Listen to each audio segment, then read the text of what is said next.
आज आपके जिला चिकित्सालय के कुछ डॉक्टर जिला कलेक्टर में गए थे जिला कलेक्टर को ज्ञापन देने। ऐसी क्या बात हो गई जो आपके खिलाफ ही आज वो जिला कलेक्टर के पास गए, उसके बारे में कुछ बताइए। मैं आपके चैनल के माध्यम से पूरी केकड़ी वासियों को और प्रशासन को बताना चाहता हूं कि जो ज्ञापन दिया गया है उसमें एक कॉपी मेरे पास भी आई है। उसके पॉइंट वार बिंदुवार मैं आपको एक एक बात का खुलासा करता हूं। उन्होंने पहले पॉइंट में बताया है कि मैंने अपने आप को जनता के सामने सभी विषयों का विशेषज्ञ बताया है। ऐसा कोई भी इंसान या मरीज ये कह दे कि मैंने अपने आप को सभी विषयों का विशेषज्ञ बताया है तो मैं इस बात को सच मान लूँगा। लेकिन ये झूठा आरोप लगाया इन्होंने मेरे ऊपर कि मैं लोगों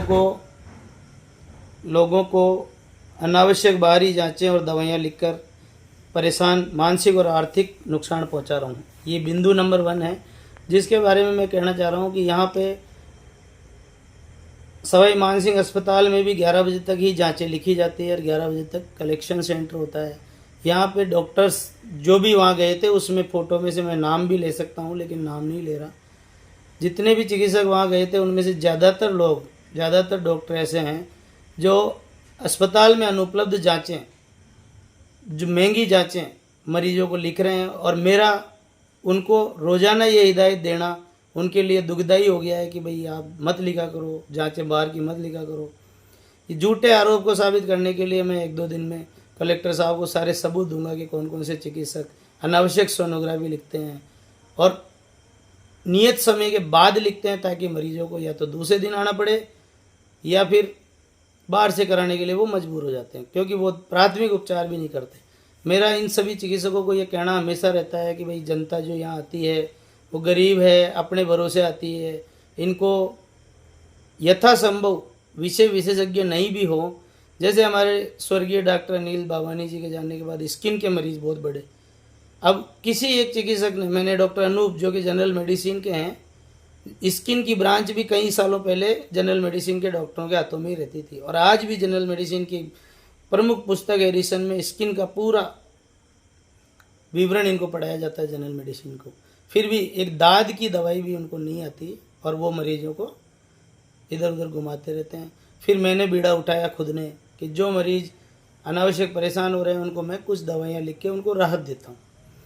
ये जो मेरा नाम समाज में हो रहा है, लोगों के पास में सहूलियत हो रही है उनको कि स्किन के डॉक्टर साहब नहीं है, फिर भी कोई तो बैठा है जो उनको दवाई दे के राहत देता है, ये इनकी ज्वेलसी है।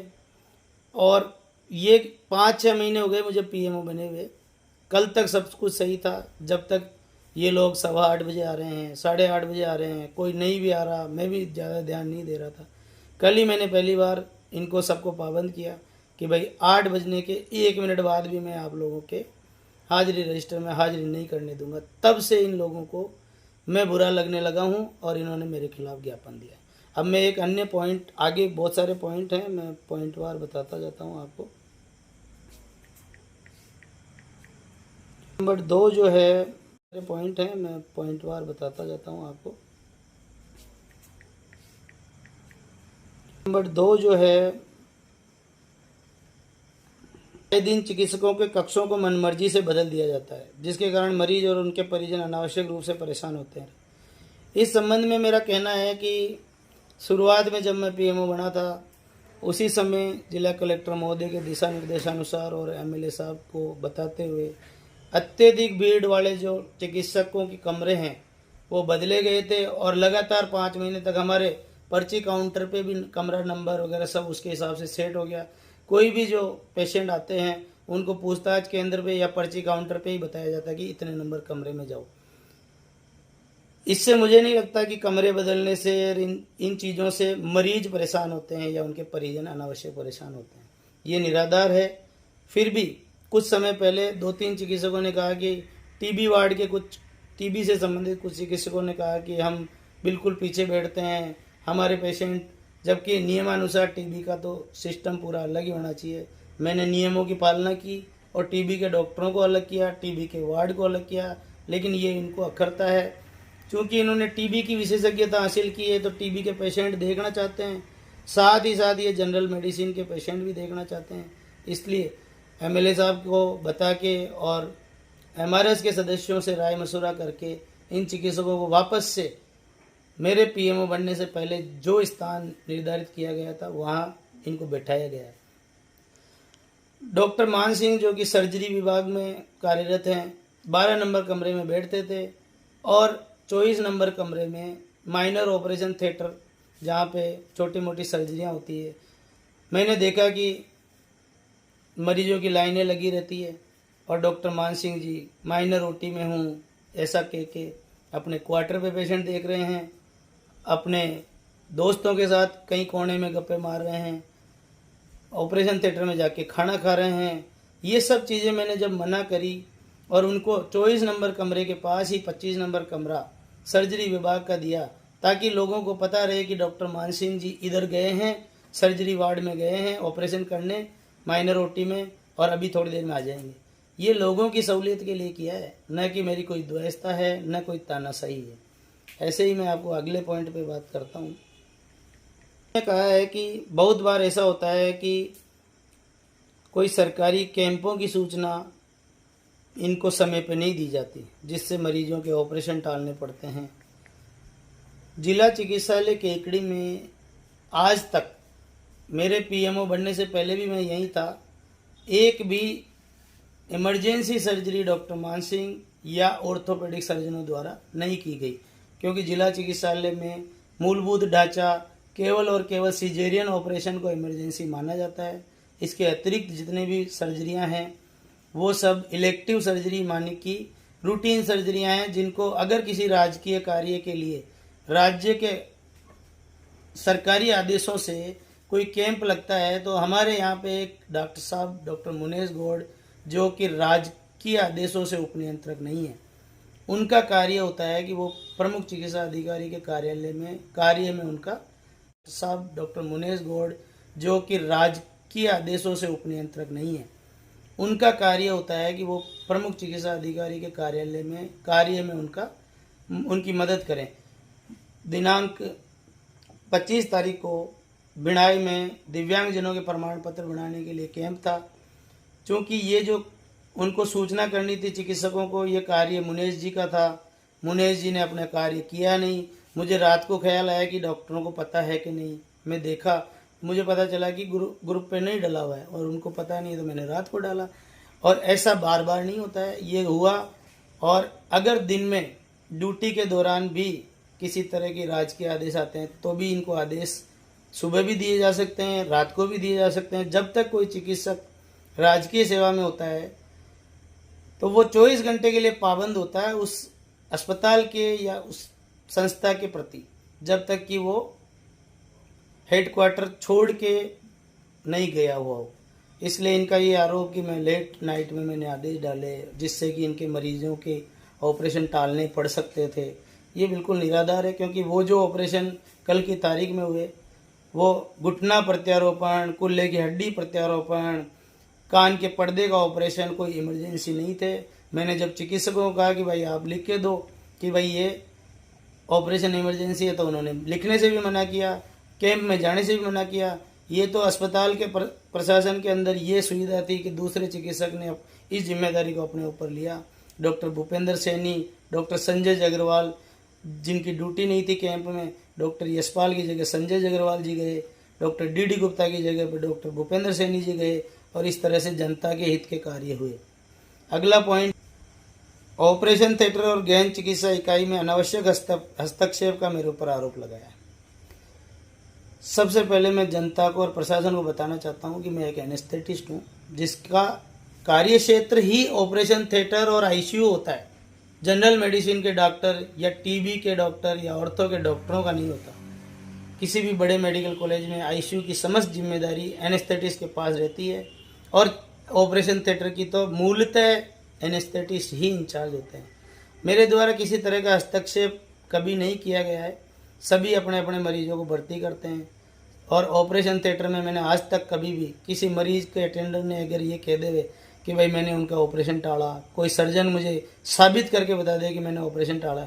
आज सुबह ही एक ऐसी घटना हुई, मुझे फ़ोन आया ऑपरेशन थिएटर से कि डॉक्टर मान सिंह जी कह रहे हैं कि जब तक पीएमओ साहब साइन नहीं करेंगे ऑपरेशन लिस्ट पर, तब तक ऑपरेशन नहीं होंगे। जबकि ऐसा कोई लिखित आदेश मेरे द्वारा या पहले के पीएमओ साहब द्वारा नहीं बनाया गया था। ये पॉइंट नंबर 4 भी इनका निराधार है।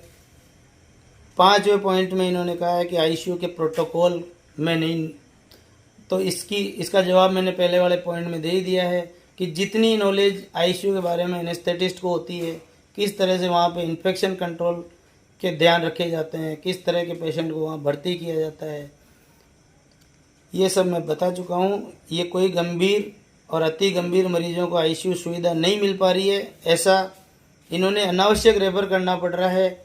ये जानबूझ के रेफर करते हैं क्योंकि रात को 2 बजे भी उठना पड़ सकता है। अगर आईसीयू में भर्ती मरीज सीरियस होता है तो संबंधित चिकित्सक को रात को भी आना पड़ सकता है, जल्दी सुबह भी आना पड़ सकता है, घंटों आईसीयू में भी बैठना पड़ सकता है, जो इनके सामर्थ्य में नहीं है।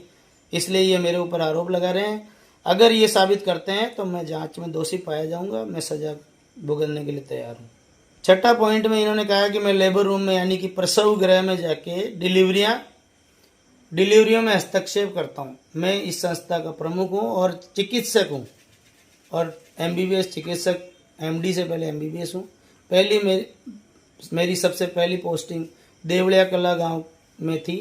2011 से 2014 में वहाँ रहा। 2014 से 2018 में डिग्गी गांव में रहा। पूरा अजमेर जिला का प्रशासन चिकित्सा विभाग जानता है कि देवलिया कला टॉप नंबर पे प्रसव केंद्र रहा हुआ है। वहाँ कोई स्त्री रोग विशेषज्ञ नहीं था, अकेला डॉक्टर नवीन जांगिड़ी था, एक मेरे साथ नर्सिंग स्टाफ और एक मैं और वार्ड बॉय और स्वीपर। हम 4 जने मिलकर दिन की 6 डिलीवरी, कभी दिन की 10 डिलीवरी, साल की 1200 डिलीवरी। अगर ये चीज़ें कोई कहे कि एमबीबीएस डॉक्टर नर्स से ऊंचा होता है, अगर डॉक्टर नवीन जांगिड़ प्रसव केंद्र में जाके चेक भी करता है तो वो संस्था प्रमुख की हैसियत से कर रहा है। मैं पीएमओ नहीं रहूँगा, तब भी मेरे कोई रिलेशन या मेरे जानकार की डिलीवरी होगी तो मैं डॉक्टर की हैसियत से वहाँ जाऊँगा और भविष्य में भी डिलीवरियाँ कराऊँगा। मैं नर्स से बड़ा ही हूँ और मेरा अनुभव 6 से 7 हज़ार डिलीवरियों का है। वो मैं तथ्य कोई मांगेगा तो मैं डिग्गी और देवलिया कला दोनों जगह से उपलब्ध कराने के लिए तैयार हूँ। चिकित्सकों को सबसे बड़ी इनके जो बिंदु हैं, बिंदुवार मैंने आपको अवगत करा दिया है कि इनके कार्यशैली और मेरी कार्यशैली में कितना अंतर है। कई बार मैंने चिकित्सकों को फीडबैक देने के लिए गूगल शीट पे भी कहा, मैंने लिखित में भी मांगा कि भाई आप अपने इस संस्थान का कार्य अपन कैसे बेहतर कर सकते हैं, लेकिन आज तक 2-3 चिकित्सकों को छोड़ते हुए किसी ने ये नहीं कहा कि भाई हम इस तरह से कर सकते हैं, उस तरह से कर सकते हैं। मैं राज्य सरकार से अपील करना चाहूँगा कि दिल्ली सरकार, गुजरात सरकार, महाराष्ट्र सरकार की तरह इन चिकित्सकों की जो मानसिकता हो गई है घर पे पेशेंट देखने की, इसको ख़त्म करने के लिए एनपीए कंपलसरी करे और चिकित्सकों को घर पे मरीज देखने के लिए बंद करने का एकमात्र उपाय है एनपीए कंपलसरी करना, जो कि वर्षों से गुजरात सरकार में चालू है। 2011 में मेरी नौकरी राजस्थान सरकार में लगने से पहले मैं गुजरात सरकार में चिकित्सा अधिकारी के पद पे कार्यरत था। वहाँ सभी चिकित्सकों को एनपीए मिलता था। यहाँ के डॉक्टरों की जो लाइफ स्टाइल है, वो जीवन शैली उनकी खुद की प्रभावित है, उनकी मानसिकता प्रभावित है। डॉक्टर ये चाहते हैं कि हम अस्पताल में सीट पे नहीं बैठेंगे तो ये मरीज एक शब्द में बोलना नहीं चाहता, जो ये बोलते हैं जक मरा के अपने घर आएंगे और आना ही पड़ेगा। जिन डॉक्टरों के भरोसे यहाँ जनता आती है अपने दुख दर्द लेके, उन डॉक्टरों के द्वारा जो ये आज कृत्य किया गया है, मेरे जैसे कर्मठ और देशभक्त डॉक्टर के ऊपर जो आरोप लगाए हैं, अगर इस जांच में मैं दोषी पाया जाता हूं तो मैं सभी तरह के सजा भुगतने के लिए तैयार हूं। मुझे राज्य सरकार चाहे तो निष्कासित करे, चाहे पीएमओ पद से हटाए, लेकिन मैं इस पक्ष में नहीं हूं कि डॉक्टर 2 दिमाग वाले होने चाहिए। एक दिमाग अपने घर पे रख के आते हैं। चिकित्सालय में जो मरीज आते हैं जिनके डॉक्टर सोनोग्राफी लिखते हैं और जिला चिकित्सालय में एक ही सोनोग्राफी करने वाला डॉक्टर है, उसके बारे में आप क्या कहना चाहते हैं? यहाँ पे एक ही सोनोग्राफी करने वाला डॉक्टर है, ये मिथ्य फैलाया गया है। हमारे यहाँ पे एक बहुत ही होनहार डॉक्टर मुनेश गौड़, जो अभी हाल ही में पीसीपीएनडीटी का कोर्स करके सोनोलॉजिस्ट बन के आए हैं।